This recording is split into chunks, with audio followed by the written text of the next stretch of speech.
mabuhay! Welcome back to my channel. So our channel, ayan guys, nakita nyo ang napakagandang sakura. This kind of sakura is very special for me. Ito yung favorite ko na color kasi sa pinanggalingan kong prefecture, Kagoshima, mas marami doon yung Yoshino Sakura na kulay pink. Then, nung ako ay lumipat dito, nung 2011, I was surprised na wala palang gaanong pink dito na Yoshino Sakura. Then, when I was pregnant, 2011, April, before ako manganak, kami ay napadaan dito sa park na ito. Then, nakita ko siya, sabi ko, ang ganda naman nito. Ang ganda ng kulay, sobrang ganda. Ito yung favorite kong bulaklak talaga ng sakura. And about this sakura, hindi pala ito siya. Yung aking sinishare sa inyo is Yoshino Sakura. Magbo-bloom siya without flower, without leaves. As in, mag-bloom lang talaga siya first, the flower. Then after the flower is magkaroon na sila ng leaves. Ito ang klase ng sakura na ito. Anyway, ang pangalan nga pala niya is Prunus Kanzan. Prunus Kanzan kasi ang Prunus is marami ding klase. Marami din na klase. Ang kanyang pangalan sa bulaklak na ito is Prunus Kanzan. Yun yung scientific name niya. Prunus Kanzan cherry. Ganun. Tapos may mga mix na neto. Iba't iba na ang pangalan. Then, ang kanyang petals guys, sa Yoshino Sakura, it has only single petal. Then, ang kanyang petals sa isang bulaklak, kasi ito isang bulaklak to eh. Ayan o, isang bulaklak. It has 50 or more than petals in one flower. Ganyan, kanyang style. Tapos, yon, nagkakaroon muna siya ng dahon bago mag-bloom yung kanyang flower. Yun yung kanyang style. Then, kulay pink at mayroon ding white. Then, mayroon ding white pink. Tatlo ang kanyang kulay. Ganyan ang kanyang style. Pero ang pinakamarami dito is kulay pink. Yan. Full bloom na sila. May mga puno naman banda roon na hindi pa nagpo-bloom. Kasi depende sa location ng puno. Kung ang part ng puno na yun is totally mainit lagi, mabilis silang mag-bloom. At kapag nasa medyo init, lamig naman ang kanilang location, hindi agad sila mag-bloom. Ayun guys, ayan yung aking inaabangan at sobrang napaka-special para sa akin na klase ng sakura is Prunus Kanzan. Prunus Kanzan ang kanyang pangalan guys. Then, ililibot ko kayo sa iba't ibang puno at maraming tao dito. Kaya, ito ay isang hindi siya pasyalan na park kundi exercise. Maraming nag-walking dito. Ganyan siya guys, ang ganda, di ba? Ganyan. Tapos yung kanyang dahon is mura pa kaya kulay brown. Kapag ito ay nagfo-falling na, magkakaroon na siya ng dahon na kulay green. Ganyan. Siya yung pinakahuling mag-bloom sa lahat ng mga uri ng sakura banda rito. Tapos, ang uri ng sakura na ito ay isang matibay din. Matibay din sila. Unlike doon sa Yoshino Sakura na pagka-bloom, wait ka lang ng 4 to 5 days, laglagan na agad. Ito umaabot pa to ng 2 linggo. Almost 2 weeks pa ito bago siya maglaglagan. Bago maglaglagan yung kanilang huling flowers. Kasi ang kanilang petals is marami. Kaya hindi sabay-sabay na malalaglag. Unlike doon sa Yoshino Sakura na kapag nalaglag isang petal, sabay-sabay na silang malalaglag. Ito, hindi. Kaya matagal sila maubos. Ayan guys, hanggang ako ay inyong samahan sa aking paglilibot sa park about this Prunus Kanzan or Prunus cerulata. Ang kanilang scientific name is Prunus cerulata. Prunus Kanzan cerulata. Ganyan, marami silang species, marami silang mga mix na kasi nito. But this one is Prunus Kanzan. Ayan siya guys. Ganda, di ba? Pink, sobrang beautiful. Yan. Parang bouquet. Yan guys, let's continue.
Ito guys, personal ako magpapasalamat sa lahat ng mga 10th premiere attendees namin. 10th premiere at this coming, before end of this month, ako ay magre-release ng aming 11th premiere. At sa ating nakasanayan, mamimigay ulit ako ng Free WH. Ayan guys, natapos na nga pala ang Free WH nung 10th premiere natin. 48 channels, natapos ko na. May isang channel doon guys, na kalimutan ko pangalan niya. Wala siyang gaanong videos. Then, tinatanong ko siya kung meron siyang main account. Hindi naman siya nagre-reply. So, aabangan ko na lang na magkaroon siya ng mga uploads. Then, ipi-play ko siya ng 7 oras. Salamat guys sa lahat ng mga tumambay. Ang gulo ng hair ko, no? Sa lahat ng mga tumambay sa 10th premiere namin. Ang dami kasing tao dito, naglalakad. Kaya kailangan mag-wear ng mask. Yan guys, hindi kasi ako nagme-makeup.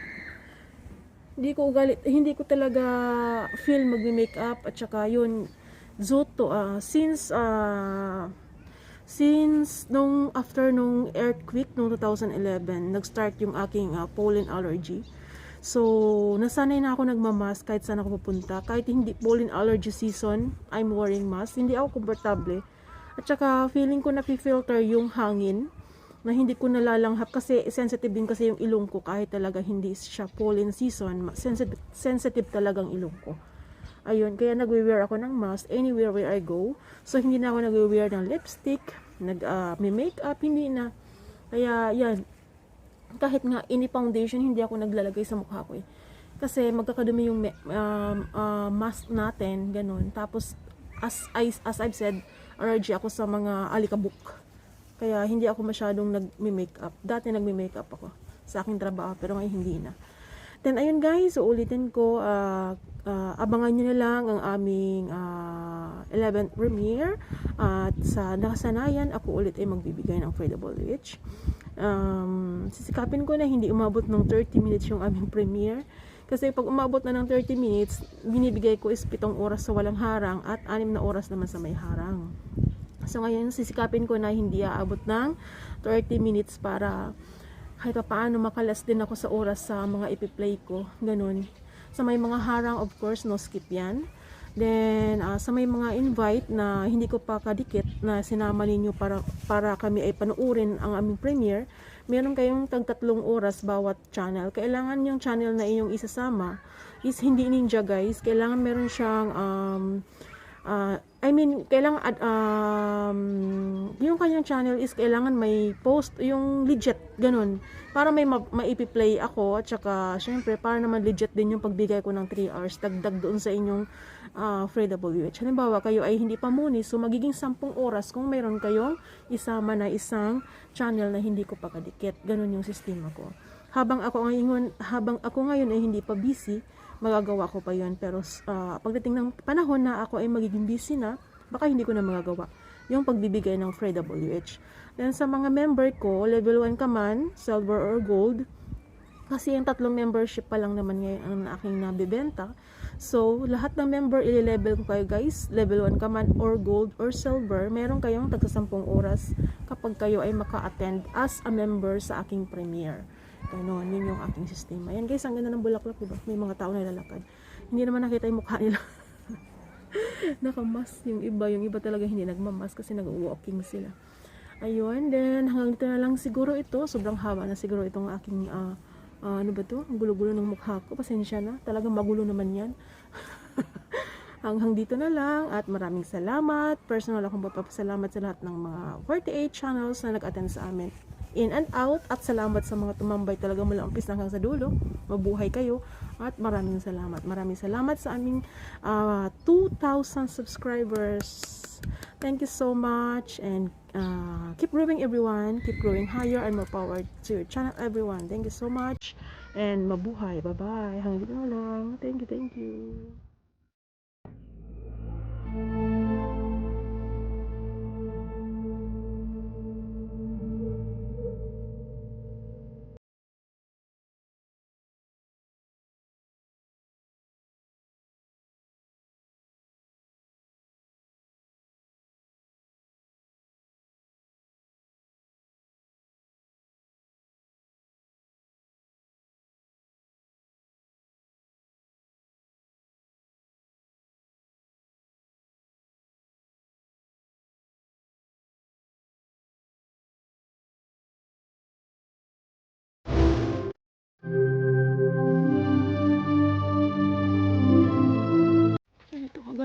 mundo. Parang ayaw mo nang umuwi ng bahay. Parang gusto mong dito na lang tumira. Nagtataka na siguro yung mga tao sa akin, ba't ang tagal ko dito. Actually, sumakit na yung liig ko, promise. Hindi siya nakakasawa guys, grabe, nakaka-refresh. From head to toe. So refreshing. Favorite color ko kasi ito sa Sakura. Inaabangan ko talaga to yearly. First time ko itong ma-discover noong 2011. Kasi 2011 ako nandito eh. Sa prefecture na ito. When I was pregnant, napadaan kami dito habang kami ay nagwo-walking. April. Tapos nakita ko ito. Sabi ko ay naku, taon-taon pupuntahan ko to. Ayan. Sabi ko yearly pupuntahan ko to. Kaya yearly nandito kami ng mga anak ko. Sana sa Sabado hindi uulan at sila yaking dadalhin dito. Bili lang kami ng onigiri, dito na kami magtanghalian kasi may mga palaruan naman dito eh. Ayan guys, isang puno lang yung white guys. Meron para doon oh, white and pink siya mix. White and pink. Yun, party na yun. Saan ba? Yun. Isang puno lang yung white. Ayan guys, hanggang dito na lang. Natapusin ko na itong aking. Ayan, ganda. Sobrang ganda kasing ganda mo. Ganyan siya kaganda. Grabe. Ayan. Isa itong malaking park. Undokoin ang tawag dito. Ayan. Guys, hanggang dito na lang. Maraming salamat sa mga nanood hanggang dulo. Pa-leave na lang ng comment at patamsak na rin. Thumbs up guys. Thank you so much. Bye-bye everyone. See you on my next vlog. So beautiful.